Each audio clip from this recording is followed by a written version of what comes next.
Hello students. आज हम economics का एक और टॉपिक डिस्कस करेंगे और हमारा आज का टॉपिक रहेगा नेचर ऑफ इकोनॉमिक्स। यानी इस वीडियो के अंदर हमें जाने की भी इकोनॉमिक्स की जो प्रकृति है उसका अर्थ क्या है। फिर उसके अंदर हम ये देखें कि जो इकोनॉमिक्स की प्रकृति है, जो नेचर है, उसमें हम किस किस चीज़ का डिस्कशन करते हैं। और उसके बाद हम आज के वीडियो के अंदर केवल ये जानेंगे कि इकोनॉमिक्स जो है वो साइंस है या नहीं है। अर्थशास्त्र की प्रकृति जो होती है वो हमें इस बात के बारे में बताती है कि वास्तव में इकोनॉमिक्स है क्या। जब हम इकोनॉमिक्स के जानने की बात करते हैं तो फिर हमारे सामने एक और सवाल पैदा होता है कि हम इकोनॉमिक्स के किस पार्ट को जानने का जो है प्रयास यहाँ पर करते हैं नेचर के अंदर। तो जब हम इकोनॉमिक्स के नेचर के बारे में जानते हैं तो इसके अंदर हम कुछ सवालों के जवाब ढूंढने की कोशिश करते हैं। पहला हमारा सवाल है कि क्या इकोनॉमिक्स विज्ञान है, whether economics is a science or not.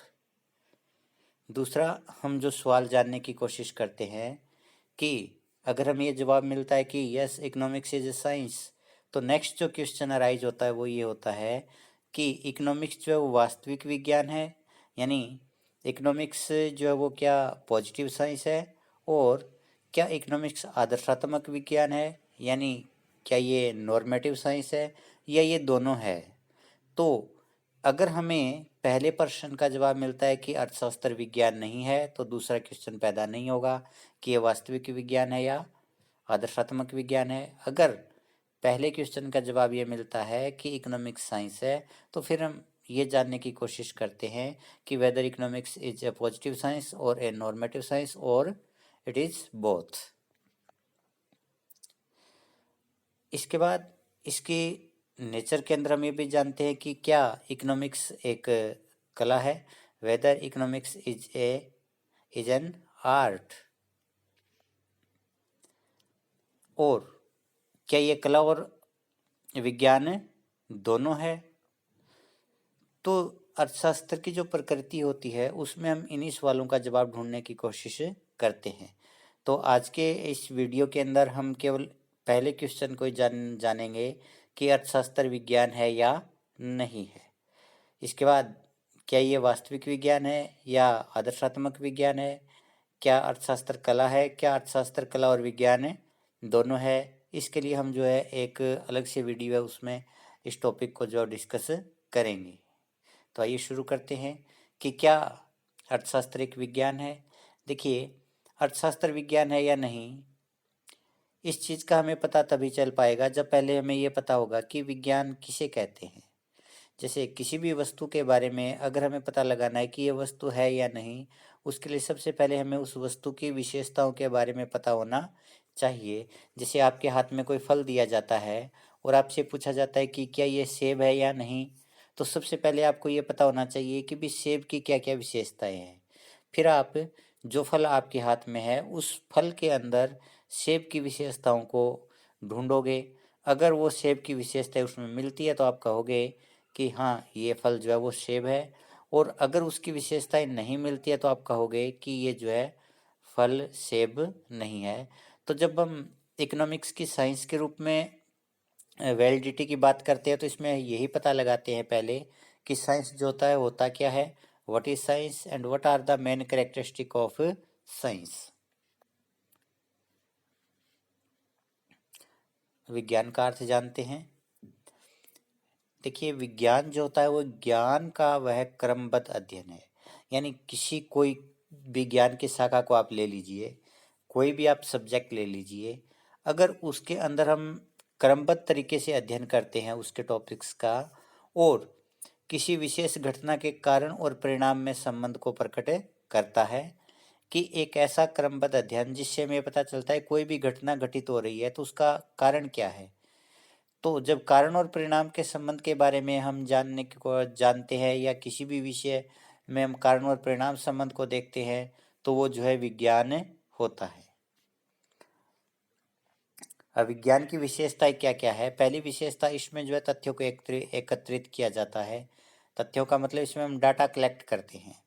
तो विज्ञान के अंदर किसी भी टॉपिक के बारे में या किसी भी विषय के ऊपर जो है सबसे पहले डाटा को एकत्रित किया जाता है। जब हमारे पास में डाटा इकट्ठे हो जाते हैं फिर हम उन डाटा के अंदर कारण और परिणाम के संबंध का पता लगाते हैं। जैसे गुरुत्वाकर्षण बल का नियम है, न्यूटन ने सेब को नीचे गिरते हुए देखा तो उसने पाया कि भी सेब नीचे ही क्यों आया। उसके बाद उसने डाटा इकट्ठे करने शुरू किए, उसने एक पत्थर ऊपर फेंका, उसने उसको नोट कर लिया कि पत्थर फेंका गया, नीचे आया। उसने और वस्तुओं को ऊपर फेंका, वो वस्तुएं भी नीचे आई। तो उसने सभी के डाटा इकट्ठे किए और डाटा इकट्ठा करने के बाद उसने पाया कि ऊपर से जो वस्तु है वो नीचे आ रही है, उनमें कोई ना कोई कारण परिणाम संबंध है और जो कारण है वो गुरुत्वाकर्षण बल का नियम है, या गुरुत्वाकर्षण बल के नियम के कारण जो है प्रत्येक ऊपर फेंकी हुई वस्तु नीचे की तरफ आती है। तो दूसरा, विज्ञान की विशेषता है कि इसमें कारण और परिणाम के संबंध का पता लगाया जाता है। तीसरा, इसमें जो कारण और परिणाम संबंध है उसकी मात्रा का माप भी किया जाता है, यानी किन्हीं भी दो फैक्टर के बीच में कितनी मात्रा में जो है संबंध है, वो पॉजिटिव है या नेगेटिव है, इसके बारे में भी पता लगाया जाता है। तथ्यों की व्याख्या, जो विज्ञान होता है उसमें विज्ञान के अंदर विभिन्न प्रकार के डाटा कलेक्ट कर लेते हैं। डाटा को कलेक्ट करने के बाद में उन डाटा का विश्लेषण किया जाता है और उनकी जो है व्याख्या की जाती है कि वो डाटा जो होते हैं वो किस निष्कर्ष के ऊपर पहुंचते हैं, किस निष्कर्ष की तरफ लेकर के जाते हैं। यानी केवल मात्र आंकड़े इकट्ठे करना विज्ञान नहीं है, उन आंकड़ों को इकट्ठा करके उनका विश्लेषण करना, फिर उन आंकड़ों की व्याख्या करना, वो विज्ञान है। विज्ञान के नियम जो होते हैं वो सार्वभौमिक होते हैं, यानी विज्ञान के अंदर जो भी नियम बनाए जाएंगे, जिन भी नियमों की खोज की जाएगी, वो प्रत्येक स्थान के ऊपर समान रूप से लागू होंगे। जैसे गुरुत्वाकर्षण बल का नियम है, ये यूनिवर्सल है, हर जगह पर लागू होता है। आप किसी भी स्थान पर, किसी भी देश के किसी भी भाग में जा करके कोई भी वस्तु ऊपर फेंकिए, वो वस्तु अवश्य नीचे आएगी। इसके नियमों की सत्यता की जांच की जा सकती है। विज्ञान के नियम जो होते हैं उनकी वो सही है या नहीं है, उनकी हम जांच कर सकते हैं लैब के अंदर, लैब के बाहर प्रैक्टिकली भी उनकी जांच की जा सकती है। अब किसी भी नियम की सत्यता की जांच करने के दो आधार होते हैं। पहला आधार होता है कि हम उस नियम को ये देखें कि उसकी जो मान्यताएं ली गई है वो वास्तविक है या नहीं है। जो नियम वास्तविक मान्यताओं पर आधारित होता है उसके परिणाम भी वास्तविक ही आएंगे, यानी सत्य होंगे। दूसरा, किसी भी नियम के आधार पर हम कोई भविष्यवाणी करते हैं, अगर भविष्यवाणी सही होती है इसका मतलब वो नियम सही है। जैसे 2 या 3 वस्तुएं ऊपर फेंकी गई, वो वस्तुएं नीचे आई। उसके बाद हमने किसी व्यक्ति को एक सेब दिया और कहा आप इसको ऊपर फेंकिए, वो नीचे आएगा, अवश्य आएगा, हमने भविष्यवाणी कर दी। अगर हमारा गुरुत्वाकर्षण बल का नियम सही है तो वो वस्तु अवश्य नीचे आएगी। तो इस प्रकार से हम सत्यता की जांच भी कर सकते हैं। उसके लिए हमारे पास में दो आधार है, एक तो हम उसकी अजम्पशन देखें, जो नियम है अगर उसकी अजम्पशन रियल है, वास्तविक है, तो नियम सही है। अगर नियम के आधार पर कोई भविष्यवाणी की गई है और वो सही सिद्ध होती है तो उस फोरकास्टिंग के आधार पर हम ये मानेंगे कि जो नियम है वो सही है। आगे, विज्ञान के नियम भविष्यवाणी करने में सहायक होते हैं। अब विज्ञान के नियम जो होते हैं वो हमें पता है कि घटनाएं हर बार एक जैसी ही होंगी, तो उन घटनाओं के आधार पर हम भविष्यवाणी कर सकते हैं कि आने वाले समय के अंदर वर्तमान की परिस्थितियों को भूतकाल की परिस्थितियों के आंकड़े इकट्ठे करके हम निष्कर्ष निकालते हैं और उस निष्कर्ष के आधार पर हम जो है भविष्यवाणी कर सकते हैं। जैसे मौसम की जो भविष्यवाणी की जाती है वो वर्तमान में जो वेदर की परिस्थितियां बन रही है उन परिस्थितियों के आधार पर भविष्यवाणी की जाती है कि भी आने वाले समय में कब बारिश की संभावना है, कब आंधी की संभावना है या तूफान की संभावना है। तो इस प्रकार से ये जो विज्ञान की भविष्यवाणियां हैं, विज्ञान की विशेषताएं हैं, अगर ये विशेषताएं हमें इकोनॉमिक्स में मिलती है तो हम कहेंगे कि भी इकोनॉमिक्स साइंस है। अगर ये विशेषता इकोनॉमिक्स में नहीं मिलती है तो हम ये कहेंगे कि भी इकोनॉमिक्स है वो साइंस नहीं है। तो आइए देखते हैं कि वो कौन कौन से फैक्ट हैं, कौन कौन से जो लॉजिक है जो इकोनॉमिक्स को साइंस बनाते हैं, इकोनॉमिक्स के फेवर में अपनी बात को रखते हैं। सबसे पहले आर्थिक क्रियाओं का क्रमागत अध्ययन। विज्ञान के अंदर विभिन्न प्रकार की जो आर्थिक क्रियाएं होती है, विभिन्न प्रकार की कोई भी क्रियाएं होती है, उनमें जो है क्रमागत अध्ययन किया जाता है। और इकोनॉमिक्स के अंदर भी हम जो है विभिन्न प्रकार की जो आर्थिक क्रियाएं हैं, चाहे वो उत्पादन से संबंधित क्रियाएं हो, चाहे वो उपभोग से संबंधित क्रियाएं हो, चाहे वो वितरण से संबंधित क्रियाएं हो, चाहे वो विनिमय से संबंधित क्रियाएं हो, सभी प्रकार की आर्थिक क्रियाओं का अध्ययन करते हैं। और इनमें हम एक क्रमबद्ध तरीके से अध्ययन करते हैं। सबसे पहले हम जैसे उत्पादन है, हम उत्पादन से संबंधित आंकड़े इकट्ठे करेंगे। आंकड़ा इकट्ठा करने के बाद में उसका वर्गीकरण करेंगे। वर्गीकरण क्या होता है कि अलग अलग प्रकार के जो डाटा होते हैं उन सभी को उनकी विशेषताओं के आधार पर अलग अलग भागों में बांट लेते हैं। वर्गीकरण करने के बाद में जो उपयोगी आंकड़े होते हैं उन आंकड़ों को हम एक तरफ इकट्ठा करेंगे और उसके बाद में उसका विश्लेषण करेंगे। और विश्लेषण करने के बाद हम निष्कर्ष निकालेंगे कि भी प्रोडक्शन है वो कम हुआ है या ज़्यादा हुआ है।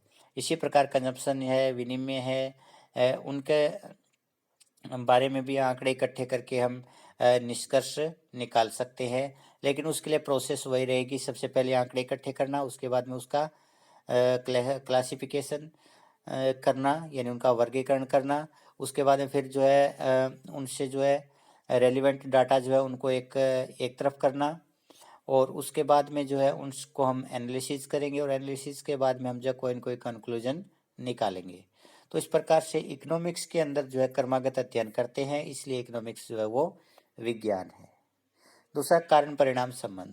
जिस प्रकार से विज्ञान के अंदर कारण परिणाम संबंध का पता लगाया जाता है, उसी प्रकार से इकोनॉमिक्स के अंदर भी विभिन्न चरों के बीच में कारण परिणाम का संबंध जो है उसका पता लगाया जाता है। जैसे कीमत और मांग के बीच में संबंध, ये हमें मांग के नियम से पता चलता है कि कीमत और मांग के बीच में क्या संबंध होता है। जब कभी भी कीमत में कमी होगी, कीमत में कमी कारण है, उसका परिणाम होगा मांग का बढ़ना। अगर कीमत में वृद्धि होती है तो ये कारण है और इसका परिणाम होगा मांग का कम होना।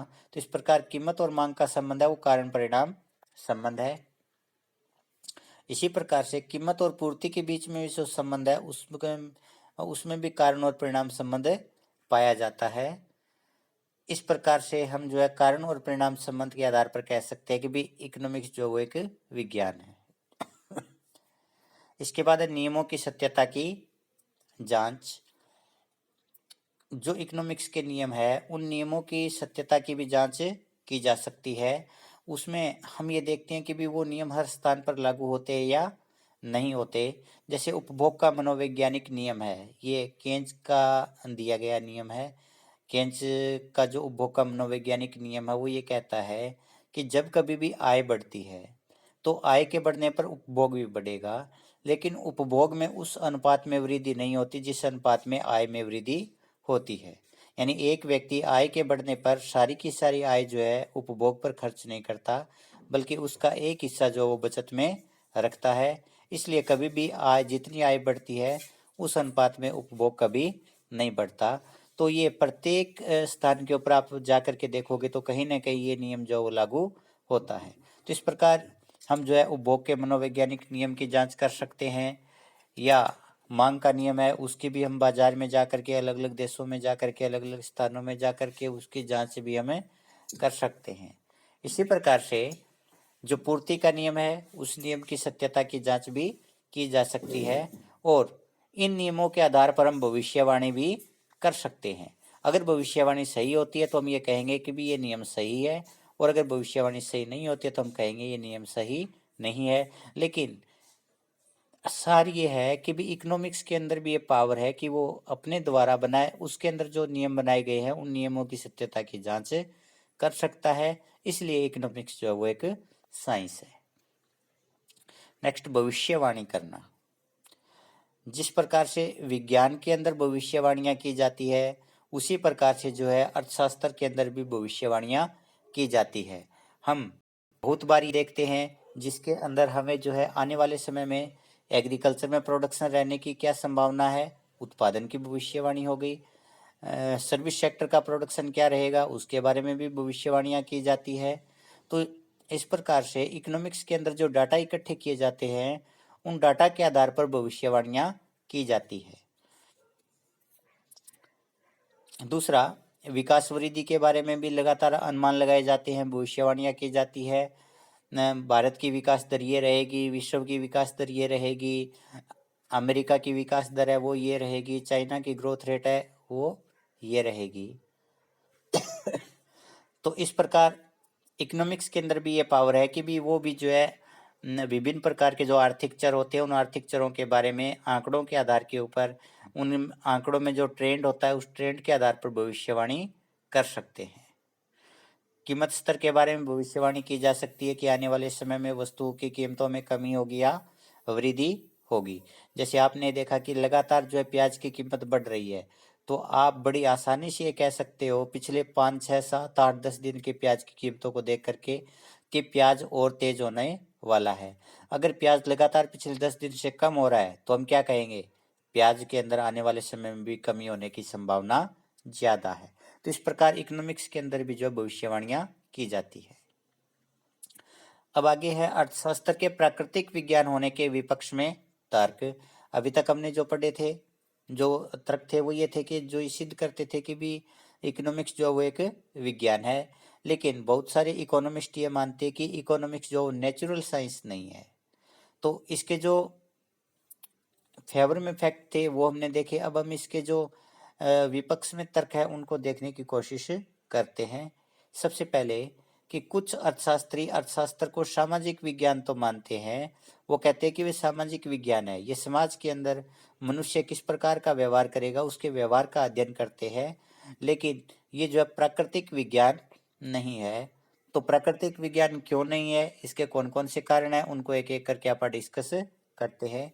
सबसे पहले विभिन्न अर्थशास्त्रियों में विभिन्न आर्थिक मुद्दों या समस्याओं के विषय में मतभेद पाया जाता है। विज्ञान जो होता है वो तर्क पर आधारित होता है और तर्क में कभी मतभेद की संभावना नहीं होती। लेकिन इकोनॉमिक्स के अंदर ये कहावत है कि अगर कहीं पर भी 5 अर्थशास्त्री इकट्ठे होते हैं तो वहां पर 6 विचार पैदा होते हैं, यानी किन्हीं भी अर्थशास्त्रियों की विचारधारा आपस में मिलती नहीं है।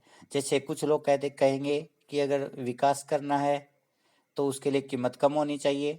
कुछ लोग ये कहते हैं कि भी अगर विकास के लक्ष्य को प्राप्त करना है तो कीमतों में वृद्धि होनी चाहिए, मतभेद हो गया। इसी प्रकार से बेरोजगारी को दूर करना है, उसके लिए कौन कौन से उपाय अपनाने चाहिए, इसको लेकर के भी विभिन्न अर्थशास्त्रियों में मतभेद पाया जा सकता है। बेरोजगारी दूर कैसे करेंगे, गरीबी कैसे हटाएंगे, या अन्य प्रकार की जो आर्थिक समस्याएं हैं, आर्थिक मुद्दे हैं, पर्यावरण को कैसे बचाया जाए, इनमें विभिन्न अर्थशास्त्रीय मतभेद पाया जाता है। और इस मतभेद के आधार पर हम कह सकते हैं कि भी यह प्राकृतिक विज्ञान नहीं है।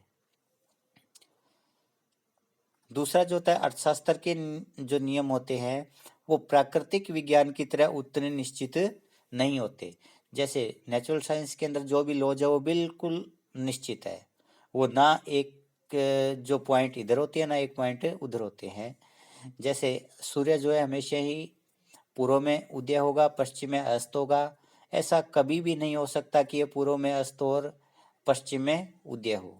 लेकिन विज्ञान के नियम क्योंकि मनुष्य के व्यवहार का अध्ययन करते हैं, मनुष्य के व्यवहार पर आधारित होते हैं, इसलिए मनुष्य का व्यवहार जब परिवर्तित होगा और अक्सर यह बदलता रहता है, उसकी रुचि बदलेगी, मनुष्य जो है उसकी आदतें बदलेंगी और इसके साथ ही नियमों में भी परिवर्तन आ सकता है। नियम उतनी दृढ़ता से लागू नहीं होते। जैसे मांग का नियम ये कहता है कि कीमत के कम होने पर मांग बढ़ेगी, लेकिन जरूरी नहीं कि भी कीमत के कम होने पर मांग बढ़े। अगर अर्थव्यवस्था के अंदर लोगों के पास इनकम ही नहीं है तो कीमत चाहे कम हो जाए मांग नहीं बढ़ेगी। इसी प्रकार से ये नियम है कि अगर ब्याज की दर कम होगी तो लोग निवेश ज्यादा करेंगे, लेकिन अगर निवेश करना नुकसानदायक है तो ब्याज की दर जितनी मर्जी कम हो जाए लोग निवेश नहीं करेंगे। तो इस प्रकार से प्राकृतिक विज्ञान की तरह अर्थशास्त्र के नियम उतनी निश्चितता से लागू नहीं होते। आगे अर्थशास्त्र के नियम जो होते उतने सार्वभौमिक नहीं होते, यानी ये हर स्थान के ऊपर, हर जगह पर, हर व्यक्ति के ऊपर जो है एक जैसे तरीके से लागू नहीं होते। जैसे मांग का नियम है कि कीमत के कम होने पर मांग बढ़ती है, लेकिन कुछ व्यक्ति ऐसे भी होते हैं जो कीमत कम होने पर वस्तु को कम महत्वपूर्ण मानते हैं, इसलिए वो मांग और कम कर देती है कि भी ये तो घटिया वस्तु हो गई। और अगर उसी वस्तु की कीमत बढ़ जाती है तो वो उस वस्तु को बढ़िया मानने लगते हैं और बढ़िया मानेंगे तो उस वस्तु की मांग ज़्यादा करने लगते हैं। तो अर्थशास्त्र के नियम जो होते हैं उतने सार्वभौमिक नहीं होते जितने कि नेचुरल साइंस के या प्राकृतिक विज्ञान के होते हैं। आगे जो अर्थशास्त्र है उसके नियमों की सत्यता की जांच करने में काफ़ी कठिनाई आती है क्योंकि मनुष्य के व्यवहार से संबंधित है और मनुष्य के व्यवहार की जांच करना काफ़ी मुश्किल होता है। जिस प्रकार से प्राकृतिक विज्ञान के अंदर जो नियम है उन नियमों को हम किसी भी प्रयोगशाला के अंदर लैब में जाकर के वहाँ उनकी टेस्टिंग कर सकते हैं या फील्ड में जाकर के भी उनकी आसानी से टेस्टिंग की जा सकती है। लेकिन इकोनॉमिक्स के अंदर तो मनुष्य के व्यवहार का अध्ययन किया जाता है, इसलिए पूरा का पूरा जो समाज है वही प्रयोगशाला है। तो उतनी बड़ी प्रयोगशाला के अंदर बहुत सारे फैक्टर्स जो होते हैं मनुष्य के व्यवहार को प्रभावित करते हैं, इसलिए अर्थशास्त्र के जो नियम होते हैं उन नियमों की जांच करना काफ़ी मुश्किल होता है।